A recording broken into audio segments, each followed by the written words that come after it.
Namaste children, welcome to Samveda e-learning program. Today you are going to learn about is matter around us pure. This is the third session, that means already you studied 2 sessions. Let us start this third session. What are you seeing here? Yes, this is about a physical change. That means in this session you are going to learn about physical and chemical changes. Along with that, fractional distillation of petroleum and air, crystallization, physical and chemical changes, elements and compounds. These are the very important learning points of session number 3. Now let us start with fractional distillation of petroleum. In the last class, yes, you are remembering, right? Yes, in the last class I mentioned about fractional distillation of petroleum. Petroleum is composed of many fractions and can be separated by very important process called fractional distillation. That means the fractions of petroleum, diesel, kerosene, naphtha, LPG and many more. These can be separated by a technique called fractional distillation. Now let us see a small video related to fractional distillation. As you can see, crude oil is heated up to a high temperature outside of the fractionating column. The hot crude oil, now mostly in vapour form, is pumped into the column. The column has a heat gradient and is very hot at the bottom, going cooler as we move up to the top. Even at the very bottom of the column, where the temperature is still high, some long chain molecules with high boiling points begin to condense back into a liquid. These are collected at the bottom of the column. The rest of the molecules start to rise up the column, making their way through bubble caps in each tray. The bubble caps slow down the rate of the rising vapour, and eventually the vapours get too cool, condense and are collected as liquids in the trays. Children, you saw the fractional distillation.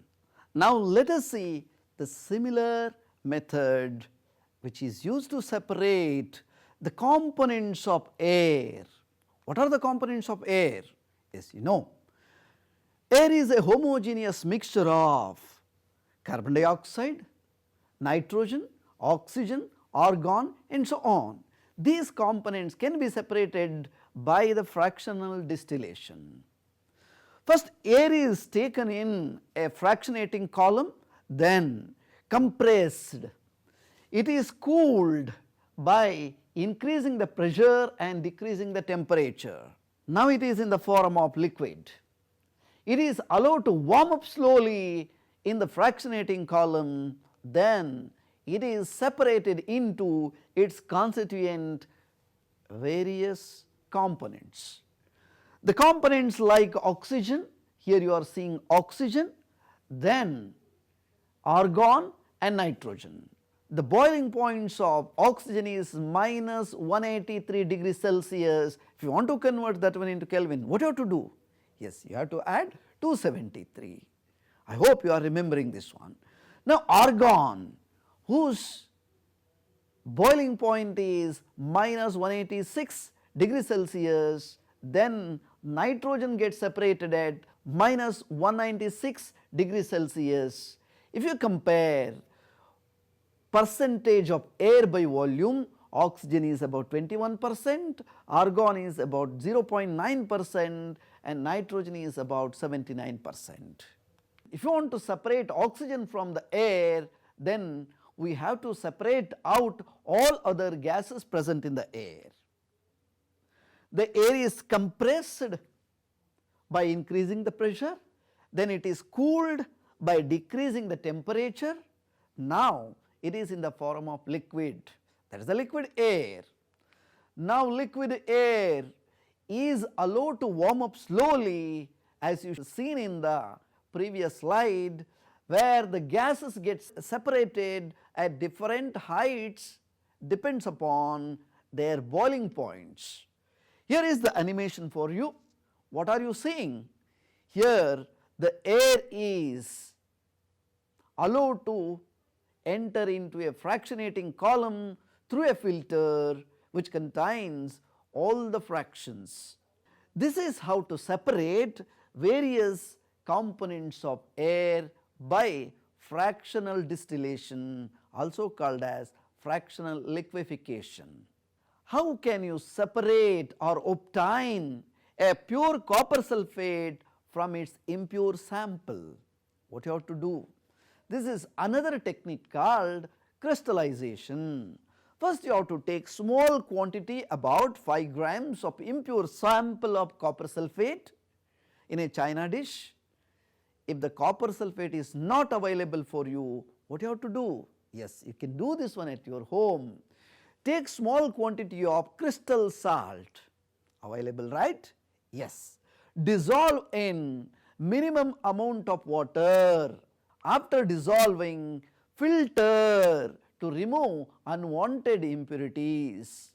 Now the copper sulphate solution will be converted into saturated one by adding enough amount of copper sulphate. That means you have to add salt, so that further no more salt is dissolved. Till then you have to dissolve the salt, right. Cover the solution with the filter paper and leave it undisturbed at room temperature to cool slowly for about 1 day, sometime 2 days also. You can obtain the crystals of copper sulphate in the china dish. This process is called crystallization. The crystallization method is used to purify some solids, for example salt. Many impurities are there in the sea water. We want to remove it. To remove the impurities, we are going for the crystallization method.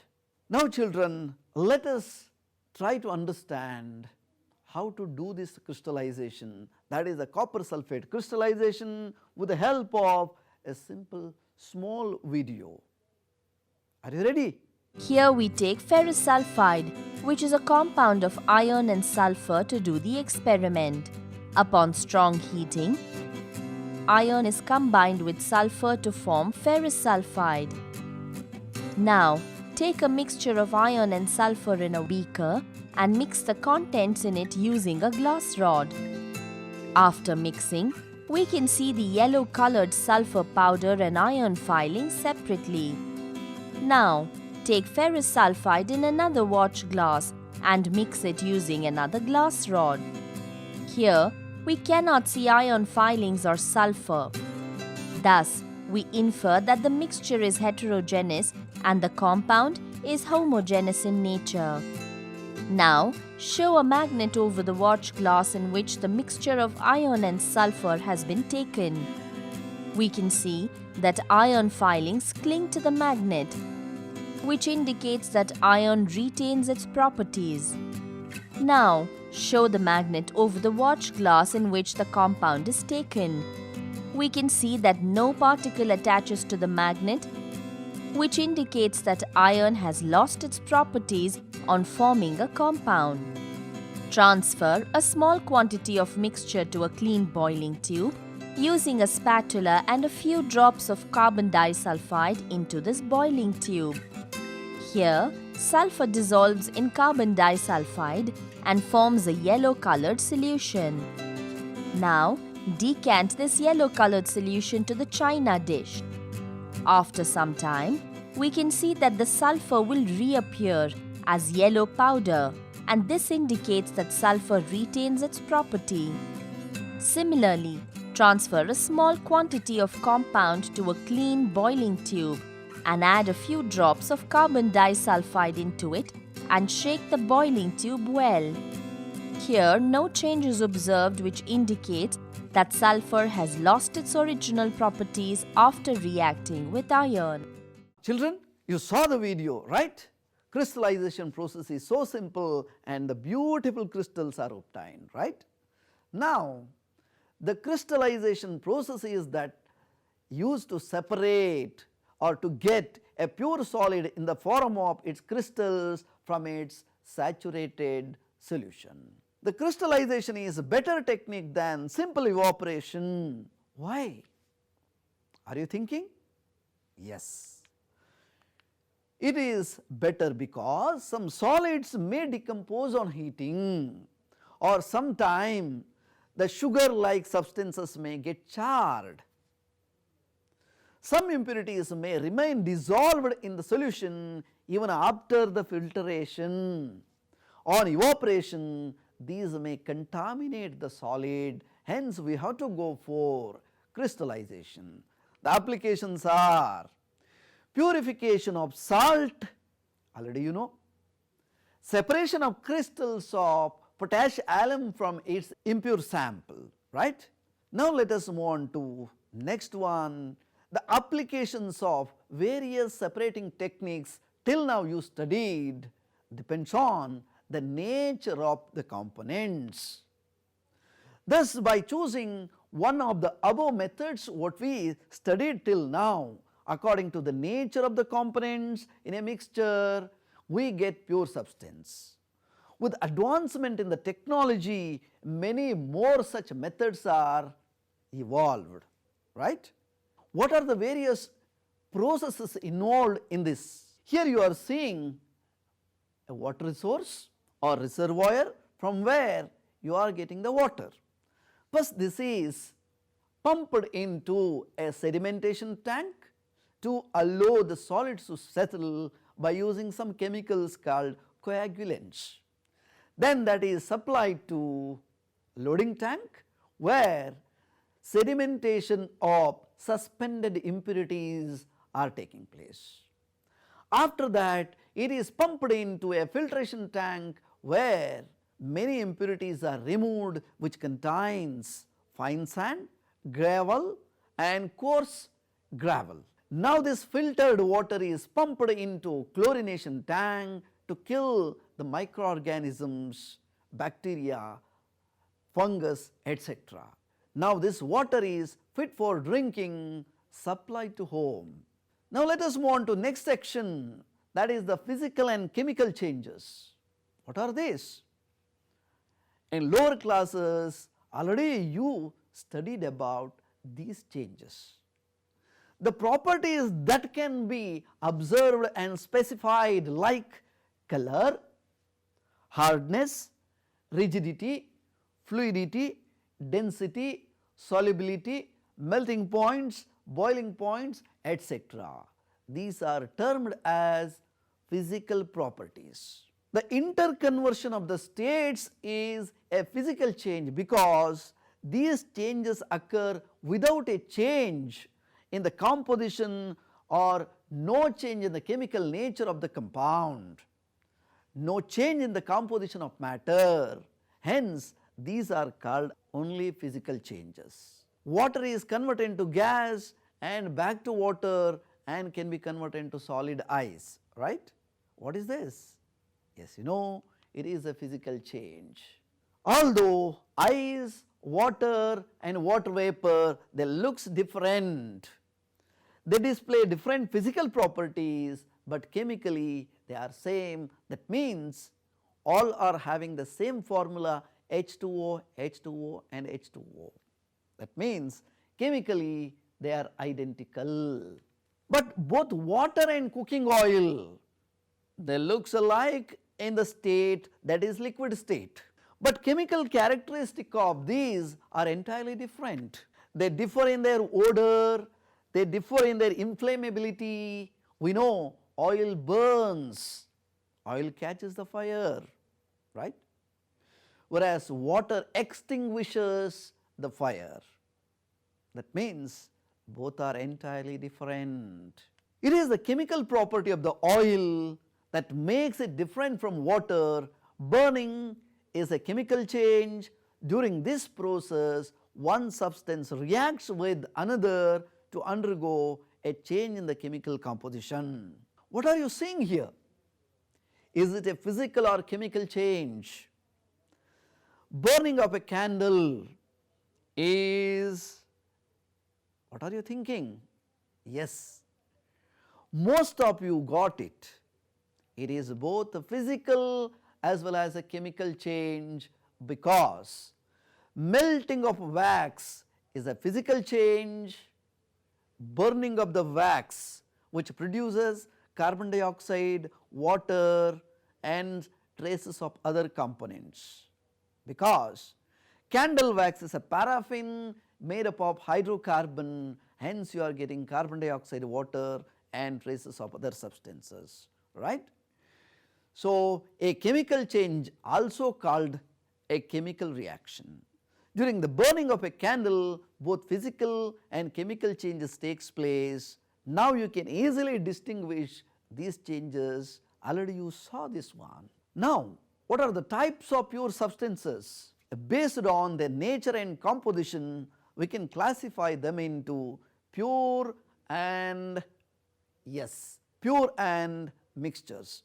Under pure substance, based on their chemical composition, substances either elements or the compounds.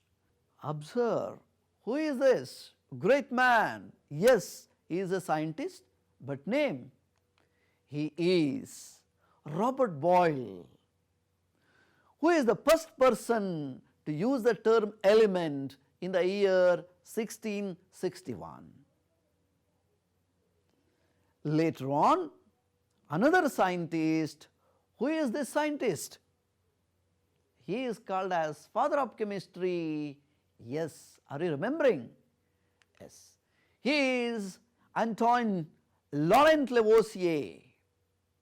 A French chemist, was the first person to establish through the experiment an useful definition of the element. What is the definition given by him? According to him, the element means that is the basic form of the matter that cannot be broken down into further simple substances by the chemical reaction. That is the definition given by Lavoisier. Here you are seeing in the picture the greenish circles represents atoms. That means an element is made up of only one kind of atoms, right? Yes. These are elements made up of different kinds of atoms. Atoms are having protons, electrons, neutron, which you are learning in the later classes, all right. Here you are seeing periodic table. Here you are seeing 118 elements tabulated. This is called as periodic table. There are 118 elements are there. More about these elements you will learn in class 10. Elements further can be divided into metals, non-metals and metalloids. Based on certain set of properties, metals are considered as they have luster, that is called as metallic luster. They have silvery grey or golden yellow color, very beautiful, and also they have, they conduct heat and electricity, you know that one. At home you are using various utensils made up of metals only. Metals are malleable and ductile, so they are hammered into thin sheets, then they are drawn into thin wires, metallic wires, electrical appliances. Then these are sonorous, that means they produce ringing sound. Already you know all these things, right. These are the properties of the metals. Then non-metals are having opposite properties. Now the elements: gold, silver, copper, iron, sodium, potassium, etc. Mercury is the only metal, it exists in liquid state at room temperature. Here are some example for metals. In the first picture you are seeing various metals, gold, silver, etc., etc. This is the liquid metal mercury. Then just below that one, you know, that is the gold. On the top here you are seeing, what is this? Copper. This is soft metal sodium, right? Like this, metal exists in different physical form. The example for non-metals are hydrogen, oxygen, iodine, carbon, that is coal, coke, allotropic forms, bromine, chlorine, etc. What are these? Yes, here you are seeing, what is this? Yes, this is the chlorine. Bromine, next one is carbon, carbon black. At the bottom first one is the phosphorus, yellow colored sulfur, and then dark purple colored is iodine in the bottle. These are the various non-metals. Some elements have intermediate properties between metals and non-metals. For example, here you are seeing, this is the boron, the next one is silicon, the next one what you are seeing, this one is germanium. These are metalloids or semi-metals having the intermediate properties between metals and non-metals. What are the compounds? Yes, the compound is a substance composed of two or more elements. They chemically combined with one another in a fixed ratio or proportion. Example, water. What do we get when two or more elements combined? You are getting a compound molecule, right? For example, here I am showing the formation of water. The red colored hydrogen, bluish colored one is, let us say, oxygen. When they chemically combined, they hit together to form water. This animation shows atoms of the elements combined to form the molecules of a compound. This has entirely different set of properties. For example, hydrogen is combustible, oxygen is supporter of combustion. The child of these two elements is a cool customer which seizes the fire. Now let us move on to the differences between mixtures and compounds. You know, in the mixture already I discussed, elements or compounds just mixed together to form a mixture and no new compound is formed. In the compound, elements react to form new compound with a new composition. There is a new substance is formed. In the mixture, the composition is variable, that varies throughout. A mixture shows the properties of that constituent substances. The new substance has totally different in their properties. The constituents can be separated easily by physical methods, whereas in the case of compounds, the constituent can be separated only by chemical or electrochemical reactions. Now let us consider heating of Fe iron and S sulfur. What happened? What you saw? When you heated these two, they combine to form ferrous sulfide. Do you think this ferrous sulfide is attracted by the magnet? No, because it is a new substance. It lost its original property, iron lost its original property as it is no more iron, but it is iron sulfide. That is the difference. What is this? Yes, first two are element and the compound. In the element only one kind of atoms, in the compound heteroatoms are seen, but they are evenly distributed. In the mixture you are seeing homogeneous and heterogeneous mixture, they are entirely different. Here you are seeing matter is classified into pure substances and mixtures. Now these pure substances are divided into elements and compounds. Already we discussed this one. Elements cannot be broken down into simpler substances, example carbon, copper, silver, gold, etc., etc., right. In the compounds, they have fixed composition, can be broken down into simpler elements by chemical methods or electrochemical methods. Example, water, sugar, methane, salt, etc. Now mixture, they do not have any composition. Homogeneous mixture means they have uniform composition, heterogeneous they have non-uniform composition. Example for homogeneous mixture is sugar in water, salt in water, sulfur in carbon disulfide, alcohol in water. Already you studied this one in previous sessions. Example for heterogeneous mixture, sand and salt, water and oil and so on. So many such heterogeneous mixture also you studied in previous sessions. Dear children, till now you studied many things including compounds, mixtures, homogeneous and heterogeneous, colloids, suspensions and so on in this chapter. We came to end of this session. Let us have quiz. Let us test how much you understood.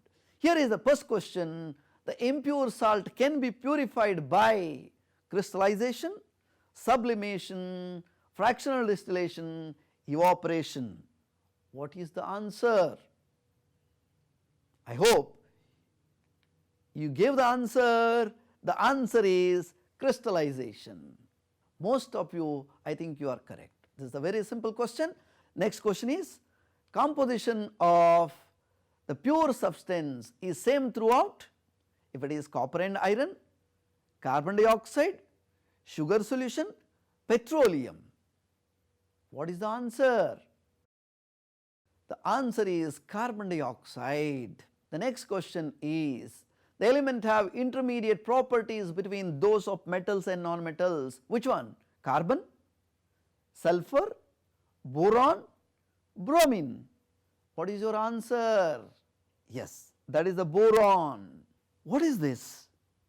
The change, loss of properties, physical change, chemical change, gaining new set of properties. Which is the correct one? The correct answer is a physical change. Now this is the last section, home assignment. Impure sample of the salt is given to you. How will you get pure salt? Explain. Right? The next one, explain the purification of the air. Already I demonstrated that one. Go through the textbook, you will understand how to purify the air. Write the differences between elements and compounds. That is the third question. Next, what are the metalloids? Give examples. Fifth one is burning of a candle is a physical change or a chemical change? Substantiate your answer with the suitable reasons. Last question is, water is a pure substance? Explain. Dear children, till now with the help of some activity videos you understood important concepts like crystallization, purification of water, air, etc., and differences between mixtures, compounds, elements and so on. This chapter is very important. If you understand these concepts, the next chapter will be easy for you. I hope you are practicing a few activities suggested in this chapter which are easy to do at home. I hope you will enjoy those activities along with the learning. Namaste children.